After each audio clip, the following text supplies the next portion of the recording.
রব্বুল আলামিন, খাস করে আমরা যারা হাত উঁচু করেছি, আমাদের মধ্যে হয়তো অনেকের মা নাই, বাবা নাই। অনেকে হয়তো নিজের হাতে মোহাব্বতের মা বাবাকে কবরে শোয়ায় রাখছে। আল্লাহ, দুনিয়ার অপর প্রান্তে আমেরিকার খবর মুহূর্তের ভিতরে পাওয়া যায়, দেখা যায়। 3 হাত মাটির নিচে মোহাব্বতের মা বাবার কবরের খবর জানা যায় না, দেখা যায় না।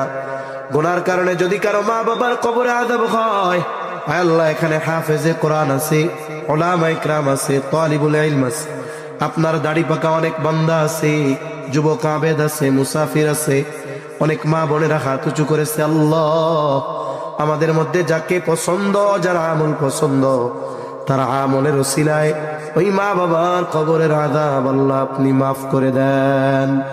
কবরগুলো জান্নাতের টুকরো বানায় দেন। কিয়ামতের দিন হিসাব সহজ করে জান্নাতের ব্যবস্থা করে দিয়েন। যাদের মা বাবা বেঁচে আছে, সুস্থ দীর্ঘ অনেক হায়াত আল্লাহ আপনি দান করেন। আমাদের স্ত্রী সন্তান আমাদের জন্য চক্ষু শীতলকারী হিসাবে কবুল করে নেন। যাদের সন্তান অবাধ্য আছে, সন্তানগুলোকে বাধ্য করে দেন। যাদের বিবাহযোগ্য কন্যা আছে, উত্তম দিনদার পাত্রের ব্যবস্থা করে দেন। অভাবীর অভাব দূর করে দেন। ঋণগ্রস্তের ঋণ